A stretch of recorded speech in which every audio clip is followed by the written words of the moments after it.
Where do we come from? What are we? Where are we going? Where do we come from? Mystery, mystery, life is a riddle and a mystery. Where do we come from? Where are we going? Where do we come from? What are we? Where are we going? Where do we come from? What are we? Where are we going? Where do we come from? What are we? Where are we going? Where do we come from? What are we? Where are we going? Where do we come from? What are we? Where are we going?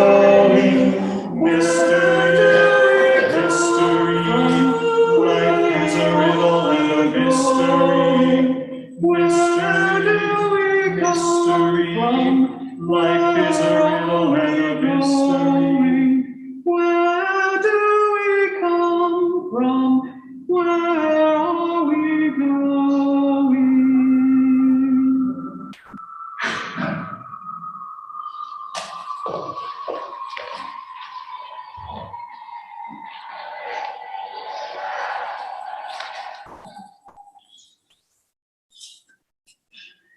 Good morning, and welcome to the Unitarian Society of New Haven. My name is Jeanette Faber, and I'm a member of the Worship Committee. Whoever you are, whomever you love, wherever you are in your life's journey, you are welcome here. We are a diverse, multi-generational faith community that inspires lives of compassion and generosity, nurtures spiritual growth, cultivates transformative connections, and creates a more just world. This is a congregation that believes that Black lives matter, that every person has the right to affirm their own gender identity and expression, and that all people are inherently worthy. Let us acknowledge that we gather today on the ancestral lands of the Quinnipiac and other Indigenous peoples. We commit ourselves to the action it takes to heal the wounds of the past and the present in the ongoing work of reconciliation, love, and justice. If you are joining us for the first time, we are so glad that you chose to spend time with us this morning. There will be a coffee social outside the building following the service. If you would please make your way right outside after the service and begin chatting there. We have two announcements today. First, a gathering that is open to all, a community circle on renewal and returning presented by the USNH Covenantal Relations Committee. It will be in person in the Children's Chapel today from 11:45 to 12:45 with masks and social distancing. Second, as well as our virtual welcome corner, there is also a welcome table set up to the left of the entrance doors so that new folks can stop by after the service and get acquainted. Lastly, please silence devices in the sanctuary during the service.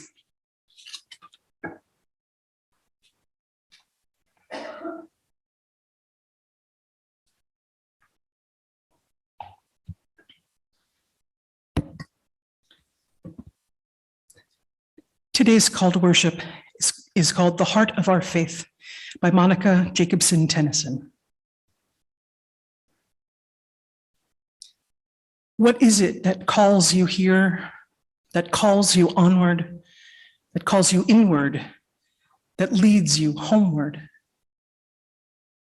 What is it that gives you the power to make that change, to ask that question, to take that journey? What is it that says you have done well, that asks you to learn more, that brings you to stillness, that holds you up in hard times. It is relationship, the beating heart of our faith. It begins when we share this hour, our truths, this air, our hearts. Come, let us worship together.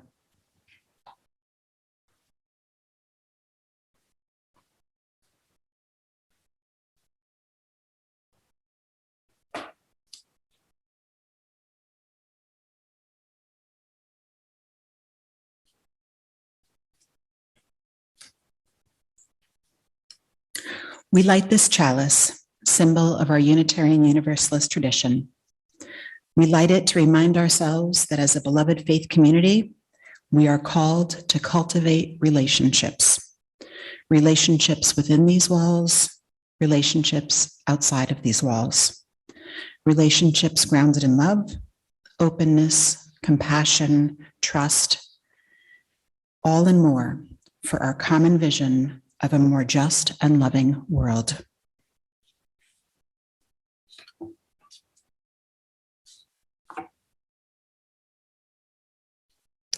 Our covenant. Covenant lies at the center of how Unitarian Universalists gather in community. We are united not by a particular set of beliefs, but by the promises we make about how we will be together, how we will treat each other, and how we will seek to mend relationships when we fall short of our aspirations. While the following words express our intentions in writing, our true covenant lives and breathes in our actions. Please join me now in reciting the words that appear in your order of service or in the chat on the live stream. We covenant together to create and nurture a culture of respect and kindness, and to engage in the spiritual and everyday practice of loving more generously. To this end, we will strive to be open, value differences, listen deeply, use kind language, speak our truths, work with conflict, seek humor and joy.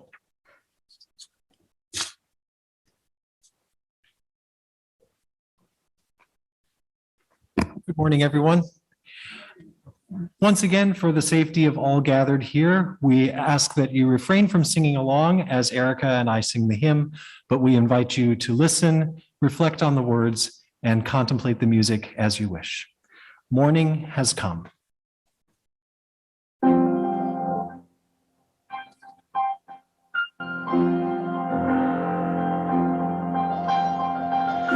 Morning has come, arise and greet the day. Dance with joy and sing a song of gladness. The light of hope here shines upon each face. May it bring faith to guide our journey home.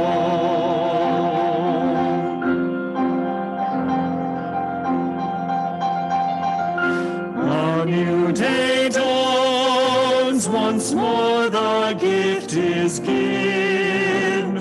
Wonder fills this moment shared together. The light of peace here shines upon each face. May it bring faith to guide our journey home.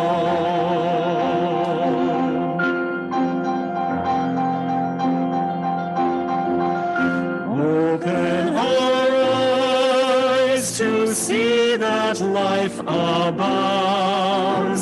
Open hearts to welcome it among us. The light of love here shines upon each face. May it bring faith to guide our journey home.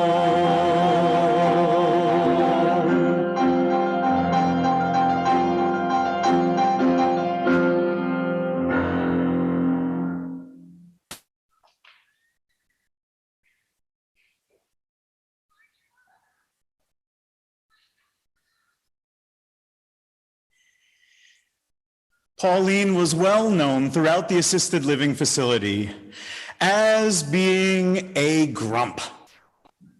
Everybody knew Pauline. She was the one who, when you'd say good morning to her, she would go, When you would say, how are you feeling today, Pauline? She'd say, okay. Pauline was that one person who, when the kids came from the local elementary school to sing Christmas carols and color in, pictures, she was the one who would sit on the side and say, no, thank you. Now, Pauline would look across and around the room, and she would see everybody else receiving their visitors, grandchildren, children, aunts, uncles, cousins, and she would think to herself how nobody ever came to visit her. She was just waiting. Waiting for what? I don't know. People would say, what are you waiting for, Pauline? She would say, I don't know. Maybe just my time to go away. Maybe my time to rest. Across the room, there was one particular gentleman who was receiving a visit from his son, Jermichael. And Jermichael would come every single week and bring puzzles to do, stories to tell. They would always be laughing. And Pauline would look and would growl under her breath and say, I don't have anybody like that. Well, time went by, and eventually Jermichael's father passed away. Wasn't it a surprise to Pauline when the week after Jermichael showed up to visit and asked if he could spend time one by one with the people sitting around the rec room? Wasn't it even more of a surprise when Jermichael came right up to Pauline and said, may I sit with you for a little while? Pauline said, I ain't got nothing better to do. Well, Jermichael sat right down and said, what do you want to do today? Pauline said, well, it's been a while since I've had a good game of bridge. Jermichael said, I have no idea how to play bridge, but I would love for you to teach me. And so, bit by bit, the rules were explained over the next 6 hours. And Jermichael had a wonderful game of bridge with Pauline. Well, guess what? The next week, Jermichael came again. And one by one sat with the people around the rec room and came right up to Pauline. And this time, Jermichael just sat and listened as Pauline told some stories of the old days and how people have no idea how to get rid of a colic in a baby anymore, and how nobody has any idea to hold a baby anymore. All of the children that come in always give her a headache with their screaming and crying because nobody knows how to do the football hold.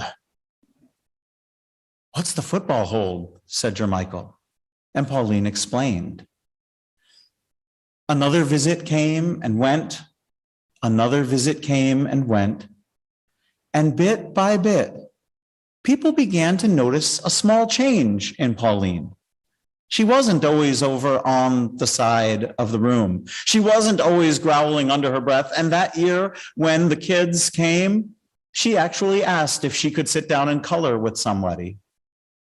One week, when Jermichael was there, came for his visit, Pauline put her hand on his shoulder and she said, I need to thank you. You have opened my world in a way that I thought was long gone. Thank you so much for giving me your time, giving me your patience, giving me your energy. But I feel bad. I have not given you anything in return. Jermichael's eyes grew wide and he said, oh, my dear, you are so wrong about that. It is me who must be thanking you. You know what? At my family, after dinner, we now sit around and guess what we do? We play bridge. When my baby was crying the other night, I went over and was holding her like this on her back, and she just cried and cried and cried. And then I thought of something. I tried flipping her over. Football hold. She was asleep in 2 minutes. So, my dear, I have not been coming only just to give to you. I have been coming because together we are building us.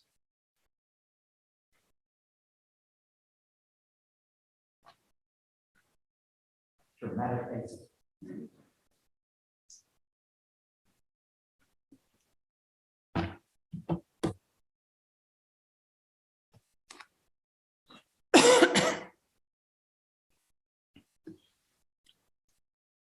Some people woke this morning with a sorrow so great that it needs to be answered, that it needs to be held in community.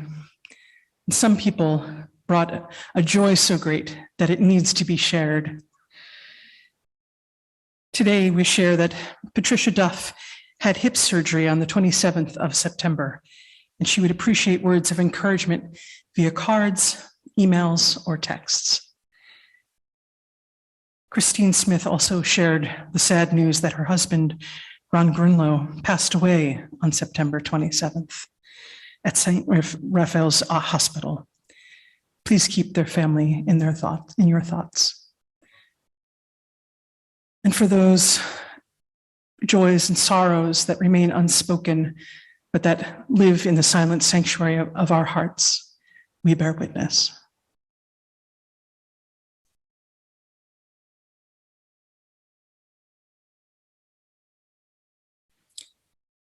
I invite you into a time of meditation, prayer, or contemplation of ultimate things. Open our eyes to see that life abounds. Open hearts to welcome it among us. These were some of the words in the first hymn. As we spend some time in intentional silence together, I invite you to ponder these questions. Where do you notice life abounding these days? Where does it seem blocked? How does your heart feel about welcome right now? There's no judgment, just noticing. Let us enter a time of silence together.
Returning from the silence, simply notice your breathing once more and return fully to the space where your body resides. And as you open your eyes, may you indeed see that life abounds. Amen.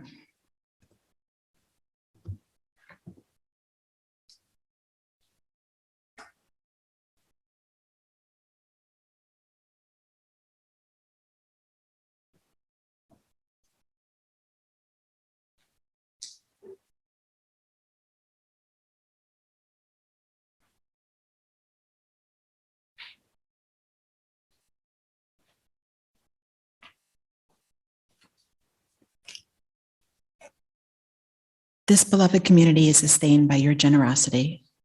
If you are able, please contribute to the collection plates in the back of the sanctuary at the end of the service, or go to USNH's webpage and click the donations button on the top right corner, or send a check to 700 Hartford Turnpike, Hamden, Connecticut, 06517.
A reading, Whose Am I? Quaker teacher Douglas Steere writes, the ancient question, who am I, inevitably leads to a deeper one, whose am I? Because there is no identity outside of relationship. You cannot be a person by yourself. To ask, whose am I, is to extend the question far beyond the little self-absorbed self and wonder, who needs you, who loves you? To whom are you accountable? To whom do you answer? Whose life is altered by your choices? With whose life is your own bound up inextricably in obvious or invisible ways?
Thank you, choir.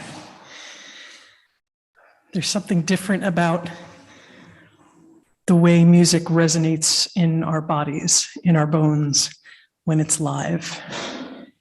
And I'm really grateful. Thanks to Jeff and Erica. And of course, Bill. Always Bill.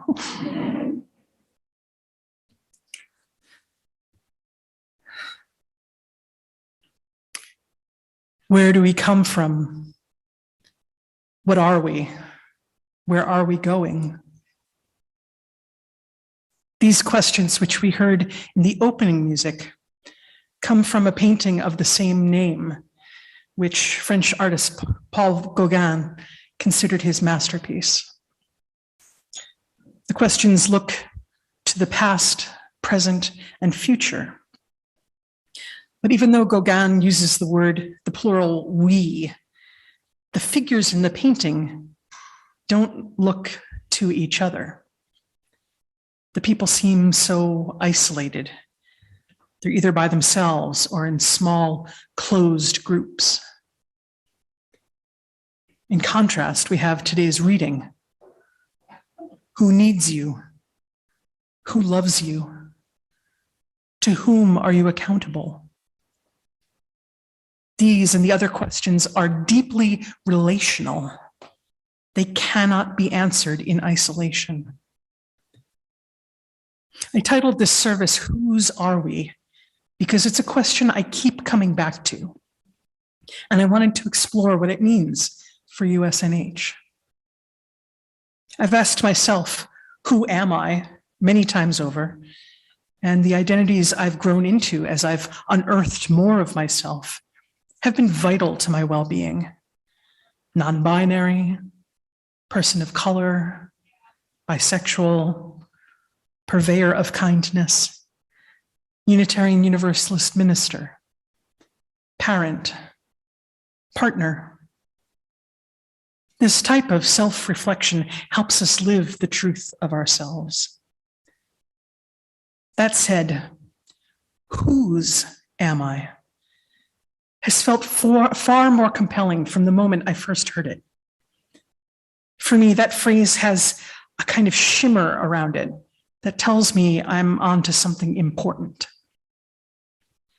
In the hyper-individualism of white supremacy culture, such a relational question rarely comes up, which is why this one feels almost subversive, which I use in a very positive sense. And what happens when that's asked by USNH as a whole? Whose am I? Whose are we?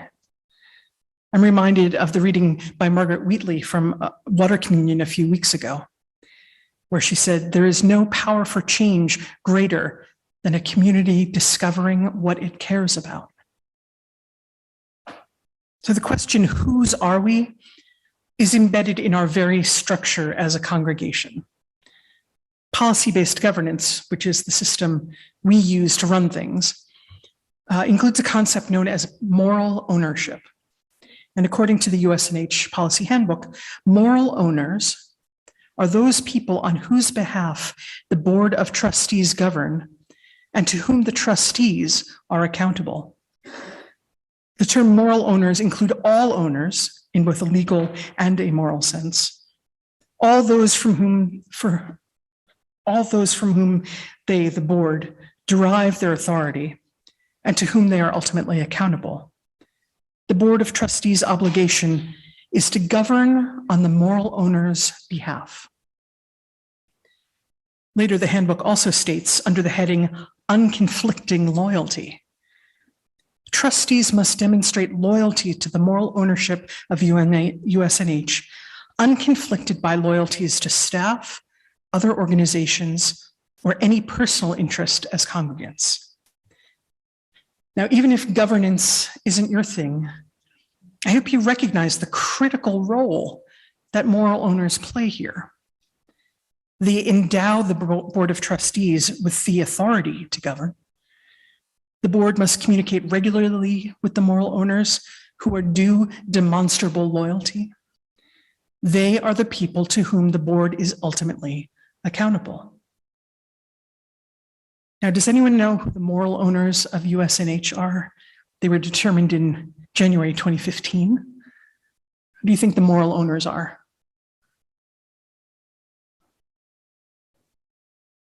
I cannot hear you. I'm hearing us. So us meaning the congregation. Yeah, it's pretty straightforward. It's the past, present, and future members are the moral owners of USNH. It's not a trick question. Or is it?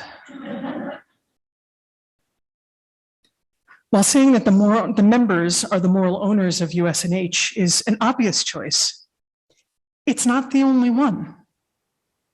For example, at Unity Church Unitarian in St. Paul, Minnesota, where I did my internship and which has used policy-based governance for decades, they adopted this statement about moral ownership in 2005. The moral owners of Unity Church Unitarian are those who yearn for the beloved community and see Unity Church as an instrument for its realization. Now, that's a very different take on the people to whom the Board of Trustees is ultimately accountable. Presumably, it includes current and future members of the congregation, but it may or may not cover past members. For example, if someone decided to leave because they felt Unity's involvement in the Black Lives Matter movement had gotten too intense, then that person might not be a moral owner anymore. And at the same time, someone working with Black Lives Matter who isn't even UU might have become one.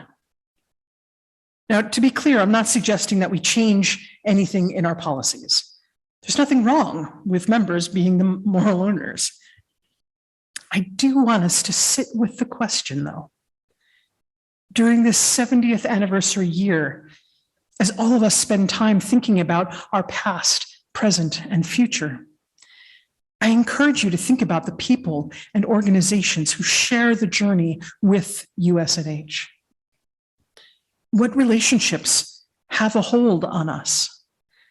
To whom have we committed ourselves? What, if anything, do we owe them?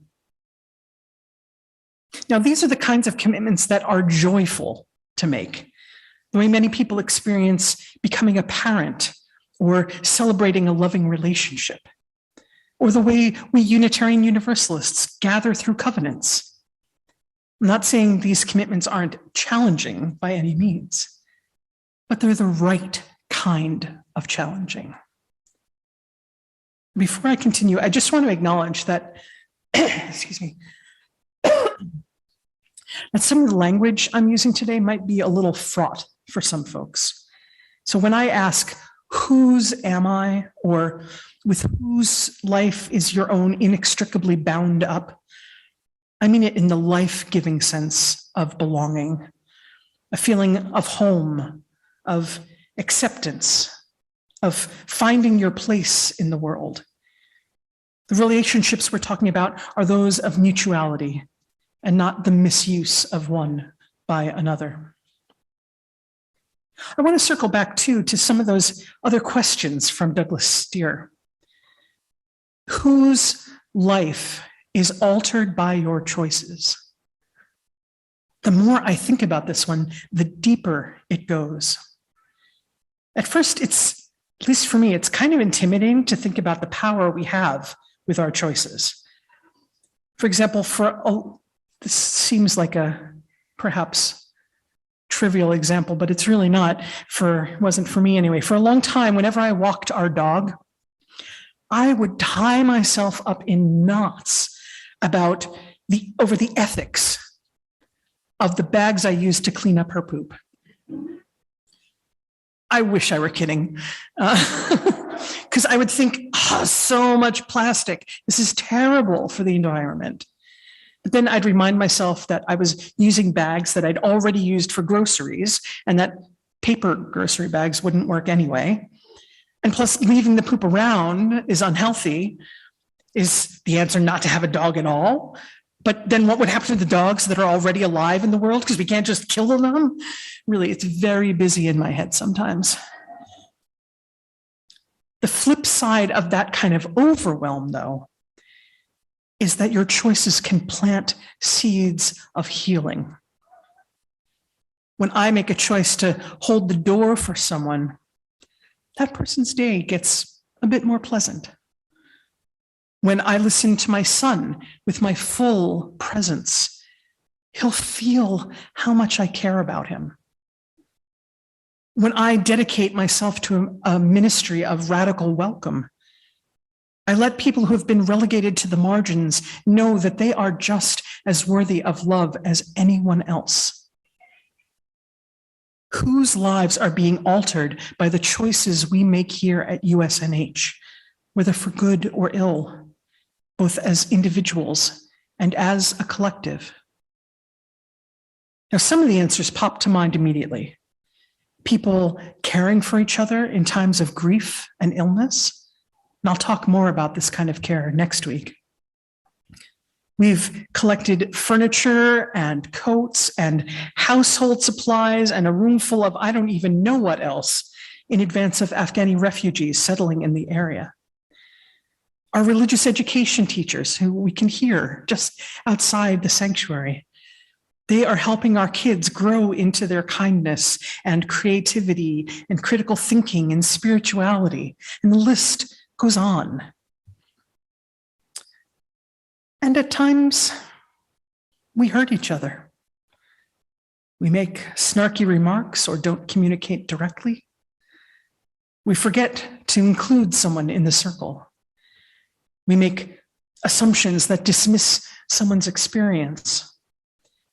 In a congregation of about 340 members, that's about 3,400 chances to step on someone's toes. Good thing we have a covenant for times when we need to make amends. Who needs you? Who loves you? To whom are you accountable? To whom do you answer? When we ask these questions, we're asking ourselves to live in integrity with our deepest, most sacred values. I belong to my wife and my child. I belong to my calling. I belong to people of color, queer folks, people with physical and mental disabilities, and other folks on the margins. I belong to my friends and colleagues. I belong to the arts, especially writing and music.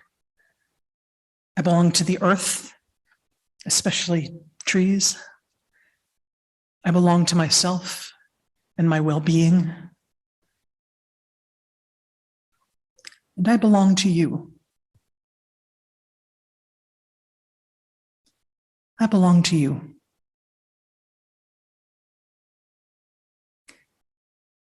May each of us find our places of belonging where we commit ourselves willingly and joyfully because we know the shared journey will transform us more fully into ourselves. Amen, and blessed be.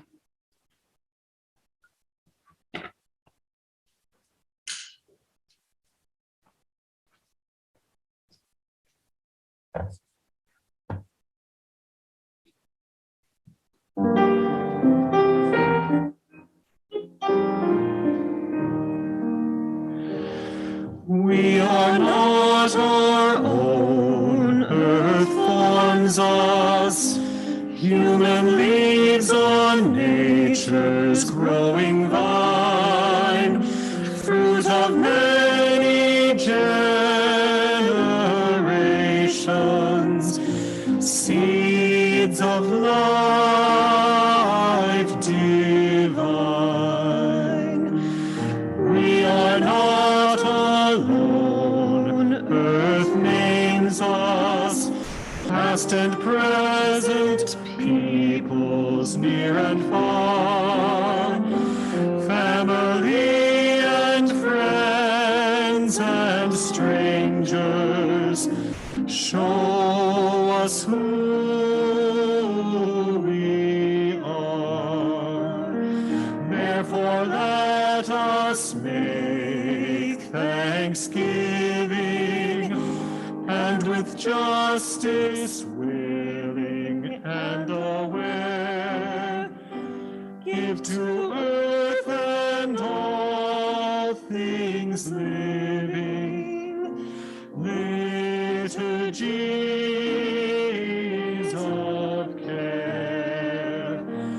Let this be a house of welcome, living stone upholding living stone, gladly showing all our neighbors we are not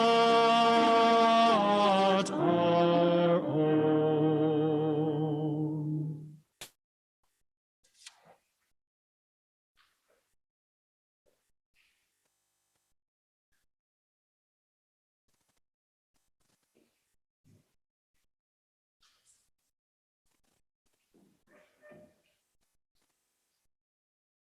Before we extinguish the flame, for everyone's safety, just a reminder to go directly outside to socialize.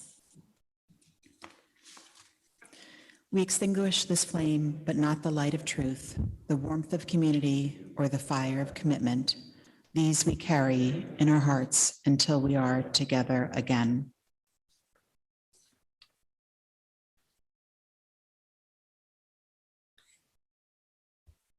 Friends, each of us belongs somewhere. Hopefully, this place is one of those homes for your spirit, for yourself, in all its fullness. Let this be a place of welcome with liturgies of care that we offer to each other. Whose are we? We are each other's because there is only us. There's no such thing as them. Go with courage and with kindness and be that welcoming blessing in the world. Amen.